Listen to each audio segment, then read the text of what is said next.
Massive cash injections to fund COVID-19 vaccines globally have had the consequence of also beginning to level a playing field that has long been brutally uneven: science versus HIV. Claire Mawisa explores the green shoots on the science tree as mRNA technology heralds a new spring. The coffee shop is still quieter than you'd expect, the face mask still close to hand. But 12 months since COVID-19 was declared a pandemic, things feel a little different. After so much uncertainty and loss, there's a glimmer of hope: vaccines. The past year has been rough. Many have died and many still are battling the side effects of the infection. And for those lucky enough to avoid catching it, are dealing with the psychological impact of lockdowns and social distancing. But what if, when we look back at this period of history, we see it as the moment modern medicine underwent a revolution? Among the vaccines being rolled out globally, 2 have attracted significant attention, and not only because of their impact on COVID-19. Developed by Moderna and a collaboration between Pfizer and BioNTech, they rely on something called messenger RNA, or mRNA. It's a molecule that could dramatically change how we treat other viruses and diseases too. How do you deal with stress? Meet 25-year-old Sadie Brown. As a person living with a chronic disease during a pandemic, she can be forgiven her moments of stress. I don't know how I deal with stress. I don't know. Yet, she's determined to continue educating people and spends much of her time answering questions and sharing her thoughts online. We've asked Sadie for an interview because her story helps to tell another: how mRNA vaccine technology might just change the lives of future Sadie Browns. Sadie was born with HIV, but she was only diagnosed at 14. At 18, she went on life-saving antiretroviral drugs. I was quite confused. I genuinely thought there was a mistake because I remember the first thing I said was, "But I'm just 14, I didn't do anything." After a period of denial, she accepted her status and grew into the role of HIV advocate, what she calls HI Victor.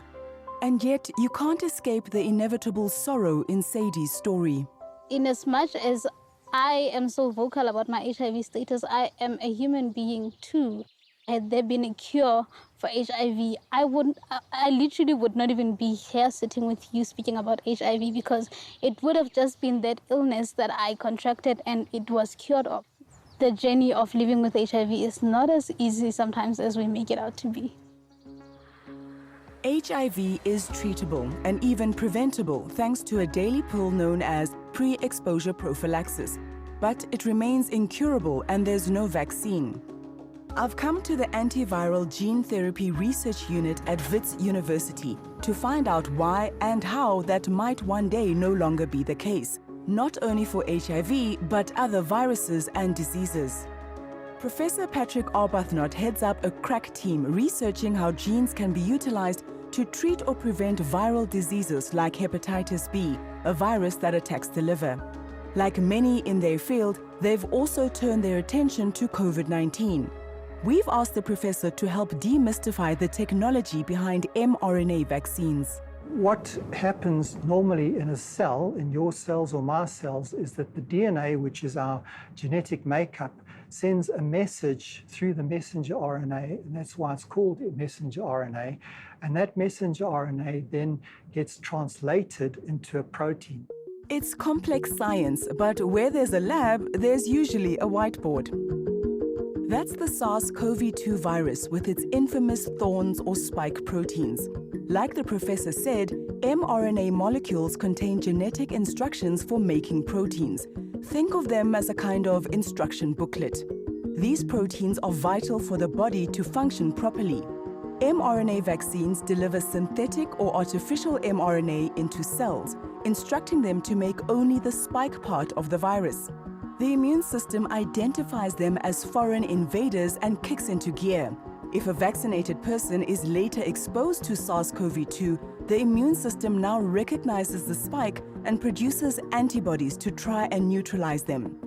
So it's genetic technology that mimics a natural biological process inside our cells, and because of the COVID pandemic, we now have proof it works. Well, it's a field that's been developing over several years. I think it's more than 20 years that people have been working on trying to develop mRNA as a therapeutic or as a vaccine. And it's really been sorting out the technology that accompanies the efficient production of the mRNA to enable it to work as a vaccine or a therapeutic. Among many techniques yet to be perfected is how best to get the mRNA into the cells, quite literally, how to deliver the message. They have to be put into a little capsule, a little delivery mechanism to get into the target cell. And very often what's used are so-called lipid nanoparticles, tiny little lipid droplets that incorporate the mRNA, and those are able to deliver the RNA to the cells. Put simply, the synthetic mRNA molecule is squeezed into a tiny oily or waxy sphere. The delivery aspect is not easy to achieve, and in fact, I don't think the delivery is quite optimal yet. There's plenty of room for improvement. Nonetheless, the advances made in the past year have shone a light on how mRNA technology might in future be unleashed on other viruses and diseases. And in sub-Saharan Africa in particular, one virus stands out. HIV has infected about 76 million people globally. 38 million are living with the virus.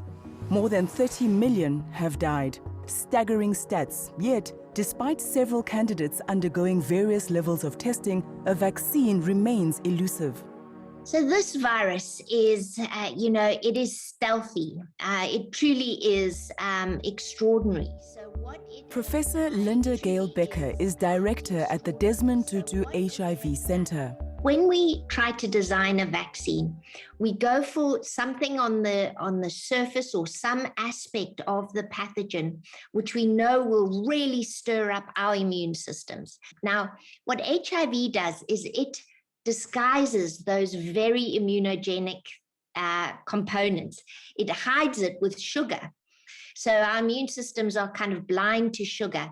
And this, little pathogen has evolved in such a way that everything that our immune system would get excited about and want to move in and kill that pathogen is covered, if you like, disguised. HIV has other tricks too, and it has been aided by a lack of COVID-scale ambition. We've seen the most amazing galvanizing of resources around COVID. We've never seen that with HIV. And, the way the world has just kind of thrown resources at COVID has been eye-opening. And we've seen terrific results very, very quickly. In just one example, Moderna received roughly 14 billion rand in American government grants and a further 23 billion under Operation Warp Speed, a US program facilitating COVID vaccine development. It's hoped mRNA's potential as a platform for the development of other vaccines might level the scales. We've got to reinvigorate the field that it is not okay when 1,000 young women in this country, on a 2-weekly basis become infected with HIV. We have to see them and engage with them again, and then redouble our efforts to say that is not okay in 2021 in South Africa. It's policy, it's behavior, but it's also technology, right? I'm quite happy to harness biomedical interventions to help us in this quest, including vaccines. For Sadie, it can't come soon enough. We keep speaking about going towards an HIV-free generation. And I believe that if there was a vaccine for HIV, it would literally change the whole narrative. People would stop viewing HIV or living with HIV as such a death sentence. Sadie's story is a reminder that all we've seen and spoken about, the intellectual capital, the high-tech labs, the trials, the failures, and the successes, it's all about people trying to find ways to even the odds in a fight that right now seems completely one-sided. The M in mRNA stands for messenger, and the message, it seems, is one of hope. And I've heard through the grapevine that there is real movement towards HIV. So particularly the new kids on the block, people who hadn't necessarily, made a lot of products to date. I think they feel perhaps emboldened by their success and maybe feeling like this is a feasible goal. So I'm delighted. The field really needs more players. We need more ideas. I think, we need a vaccine. Thank you for watching our stories here online, and please subscribe below to become part of our YouTube community and be notified when we upload our latest content.